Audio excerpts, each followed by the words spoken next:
Breaking news, Triple H just made the biggest mistake of his career. This is absolutely unbelievable and I am furious right now. We have just received confirmed reports that Triple H has fired both Bron Breakker and Tyler Bate following their vicious attack on Paul Heyman this past week. Yes, you heard that correctly, two of WWE's brightest young stars, two guys who represent the future of this company, have been terminated because they put their hands on Paul Heyman. Are you kidding me right now? Let me get this straight. Bron Breakker and Tyler Bate, two incredibly talented wrestlers who have been tearing it up week after week, are now out of a job because they attacked a manager? Not a wrestler, a manager. Meanwhile, we've seen countless superstars attack other managers throughout WWE history and they got rewarded with championship opportunities and main event pushes. But somehow, when it's Paul Heyman, the rules are completely different? This is absolutely absurd and it exposes everything that's wrong with WWE's current system. Triple H is showing blatant favoritism toward the bloodline and Paul Heyman, and he's willing to sacrifice the careers of two young superstars to protect them. This is the same man who claims he's all about building the future, about giving opportunities to the next generation, but when push comes to shove, he's protecting the old guard.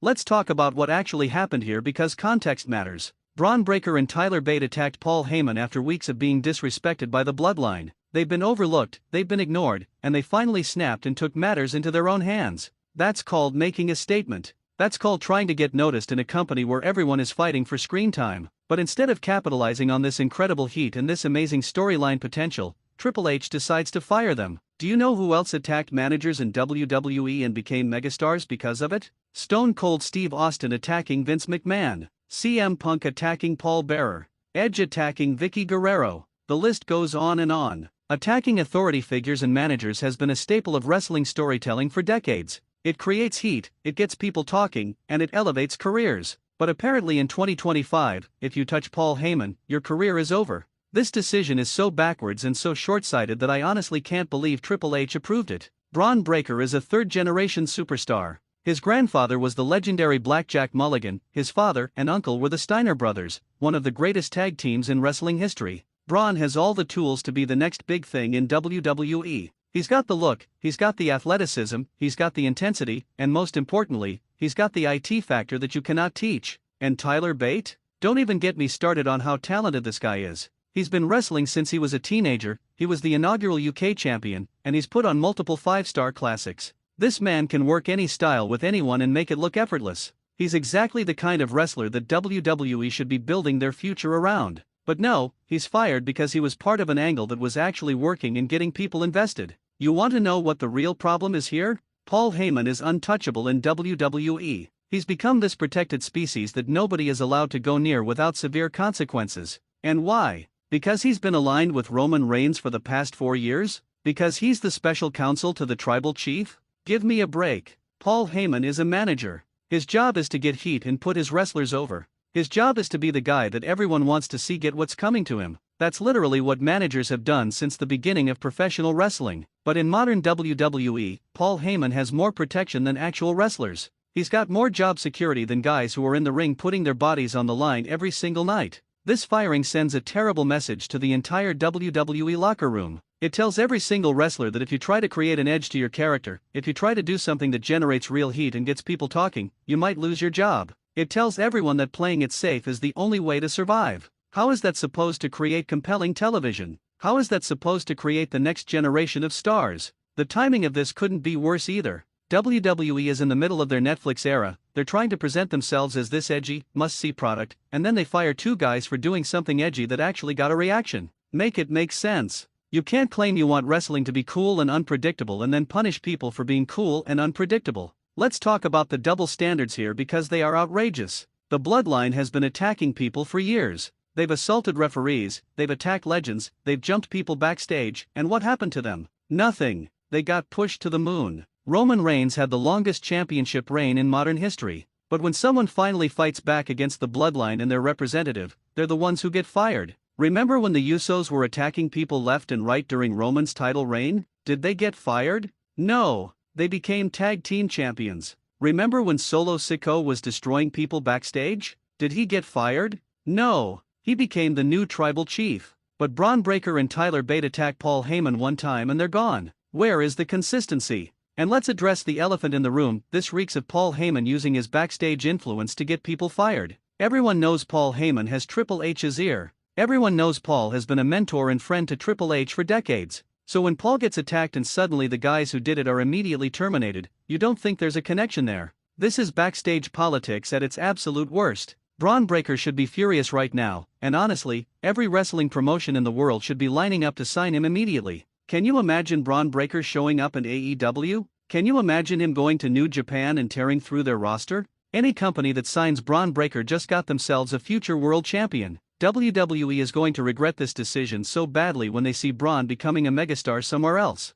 The same goes for Tyler Bate. This man is only in his late 20s and he's already had a career that most wrestlers would dream of. He can go anywhere and be successful. Impact Wrestling would build their entire company around him. New Japan would put him in the main event scene immediately. AEW would give him the creative freedom to show exactly how good he is. WWE just handed other promotions two incredibly valuable pieces. What makes this even more infuriating is that this attack on Paul Heyman was actually good for business. Social media was going crazy when it happened. Everyone was talking about it. The clips were going viral. People who don't normally watch WWE were suddenly interested in what was happening. That's exactly what wrestling is supposed to do. You're supposed to create moments that get people talking and sharing and debating. But instead of capitalizing on that momentum, WWE fires the guys who created it. Think about all the legendary moments in WWE history that involved attacking non-wrestlers. Stone Cold driving a Zamboni to the ring and attacking Mr. McMahon. DX invading WCW.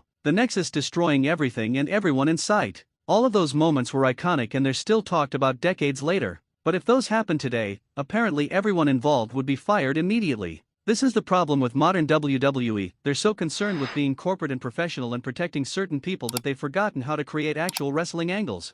Wrestling is supposed to be chaotic.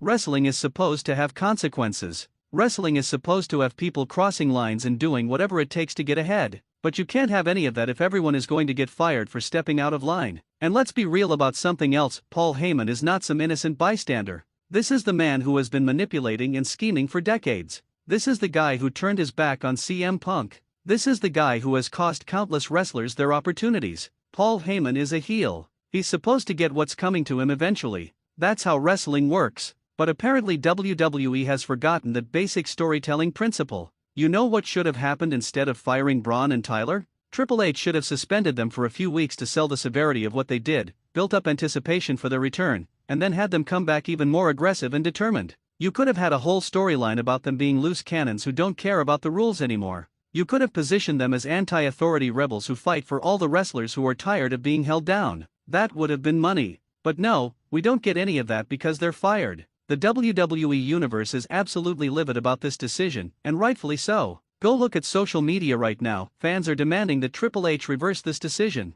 They're threatening to cancel their subscriptions. They're saying they're done with WWE if this is how the company is going to operate. And you know what? I don't blame them one bit. Why should fans invest in young wrestlers if WWE is just going to throw them away the moment they do something interesting? This also raises serious questions about Triple H's leadership. Ever since he took over creative control from Vince McMahon, everyone has been praising him for being more reasonable, for listening to the wrestlers, for making smarter decisions. But this is something Vince McMahon would have done. This is the kind of petty, short-sighted, politics-driven decision that we thought we were done with. But apparently the more things change, the more they stay the same. I want to know who made this call. Was it Triple H alone? Did Paul Heyman lobby for this behind the scenes? Did WWE's corporate executives get involved because they were worried about the optics of attacking a manager? The fans deserve answers. Two promising careers just got derailed and nobody is explaining why this was necessary. And here's another thing that's bothering me, what kind of precedent does this set for future storylines? Now every wrestler knows that if they're in an angle that involves attacking a non-wrestler, they might get fired. So nobody is going to want to take those risks. Nobody is going to want to do anything that might be perceived as going too far. And that means we're going to get watered-down, boring, safe programming that doesn't take any chances. Wrestling needs people who are willing to push boundaries. Wrestling needs moments that shock people and get them emotionally invested. Wrestling needs wrestlers who are willing to do whatever it takes to stand out in a crowded roster. But if WWE is going to punish people for doing exactly that, then what's the point? Bron Breakker could have been WWE's next monster heel. He could have been the next Brock Lesnar, the next Goldberg, the guy who destroys everything in his path. Tyler Bate could have been the workhorse of the roster, the guy who has incredible matches with everyone and elevates the entire card. But we're never going to see any of that now because they attacked Paul Heyman. Let me ask you this, do you think Roman Reigns would have been fired if he attacked Paul Heyman back in the day? Do you think Seth Rollins would have been fired? Do you think Randy Orton would have been fired? Of course not. Because they're established stars who WWE knows they can't afford to lose. But young guys who are still proving themselves? They're expendable apparently. That's the message WWE is sending loud and clear. This is going to hurt WWE in the long run too. Other young wrestlers on the roster are watching this happen and they're taking notes. They're learning that loyalty to WWE means nothing. They're learning that even if you're talented and getting over, the company will throw you away if it's politically convenient. So why would anyone stay loyal to WWE when they could go somewhere else and be treated better? I guarantee you that Tony Khan is on the phone right now trying to sign both of these guys. And honestly, good for him. AEW would be smart to scoop up Bron Breakker and Tyler Bate immediately. Imagine Bron Breakker in AEW going after the likes of Will Ospreay, Kenny Omega, or even challenging Swerve Strickland. Imagine Tyler Bate having dream matches with every incredible wrestler on the AEW roster. WWE is going to kick themselves when they see what they let go. The bottom line is this, Triple H just made one of the biggest mistakes of his tenure as head of creative. Firing Bron Breakker and Tyler Bate over attacking Paul Heyman is short-sighted, politically motivated, and a slap in the face to every fan who was invested in seeing these young stars succeed. This decision makes no sense from a business perspective, no sense from a creative perspective, and no sense from a fan satisfaction perspective. WWE needs to reverse this decision immediately. Bring back Bron Breakker and Tyler Bate, give them the push they deserve, and let them be the stars we all know they can be. And Paul Heyman? He needs to learn that in wrestling, everyone is fair game, even managers. That's how this business has always worked and that's how it should continue to work. Now I want to hear from you. Drop a comment below and tell me what you think about this absolutely insane decision. Do you think Triple H made a huge mistake? Should Bron and Tyler be brought back? Or do you think WWE was right to fire them? Let me know your thoughts and don't forget to like this video and share it with every wrestling fan you know because people need to hear about this. This is Wrestling News CC and I'll catch you in the next one.